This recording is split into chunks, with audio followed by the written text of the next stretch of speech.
Myndarleg styrking krónunnar í dag og hækkun hlutabréfa benda til þess að botninum sé náð, sagði Geir H. Haarde forsætisráðherra í umræðum efnahagsmál á Alþingi. Kristján Már Unnarsson. Gengishækkun krónunnar í dag 3% og verðhækkun hlutabréfa 2,5% kættu forsætisráðherra. Það hins vegar ánægjulegt að nú í dag á fyrsta viðskiptadegi eftir ársfund Seðlabankans að þá skuli krónan hafa styrkst nokkuð myndarlega og hlutabréfamarkaðurinn hér á Íslandi sömuleiðis. Það bendir til þess að botninum í þessum efnum sé náð. Íslensk stjórnvöld sæta gagnrýni erlendra matsfyrirtækja sem undrast þögn viðbrögð við efnahagsástandinu. Lánstraust íslensku bankana og ríkissjóðs stendur höllum fæti eftir að matsfyrirtæki endurskoðuðu lánshæfishorfur þeirra í dag. Alþjóðleg matsfyrirtæki endurskoðuðu lánshæfishorfur ríkissjóðs og bankana í dag. Standard & Poor's gagnrýnir þögn íslenskra stjórnvalda viðbrögð við ástandinu í efnahagsmálum. Lánstraust ríkissjóðs og íslensku bankana stendur höllum fæti eftir daginn.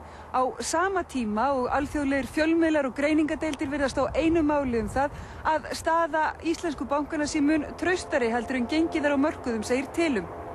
En það kann að skipta litlu máli á fjármálamörkuðum og Íslendingar eiga nú á hættu að vera festast í vítahring neikvæðrar umræðu og versnandi lánstrausts. Alþjóðlega matsfyrirtækið Fitch Ratings tilkynnti í dag að það íhugaði að breyta lánshæfismati íslensku bankana til hins verra. Í kjölfarið tilkynnti fyrirtækið að það hefði breytt lánshæfishorfum ríkissjóðs úr stöðugum í neikvæðar. I think the problem the market has, and is also a concern for us as well, is that the banks are very large in relation to the size of the economy, about 900% of GDP, which is a huge number. And there's, however willing the government may be to bail out the banks, there's a concern that they don't have the financial resources to do so.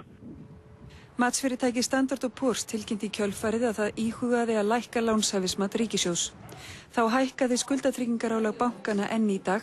Það þýðir að þeir þurfa að greiða enn meira fyrir lán sín en í gær. Margir erlendir fjölmiðlar og greiningadeildir hafa í dag og í gær fjallað þá stöðu sem Íslendingar séu komnir í og eru flestir sammála að bankarnir verðskuldi ekki það skuldatryggingarálag sem þeim nú gert að greiða. Bankarnir standi tiltölulega traustum fótum miðað við marga bandaríska og evrópska banka.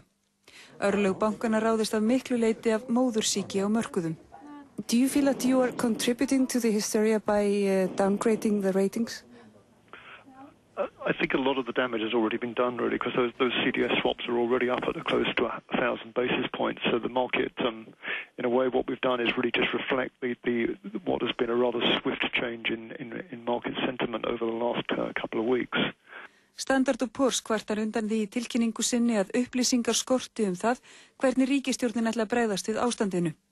Íslendingar eigi ekki greiðan aðgang að erlendri fjármögnun og það geti leitt til þess að ríkið þurfa að styðja beint við 3 stærstu viðskiptabankana. Hvorki forsætisráðherra né yfirmenn Seðlabankans gáfu kost á viðtali málið í dag. En rætt verður við Geir Haarde forsætisráðherra í Kastljósi hér eftir fréttir.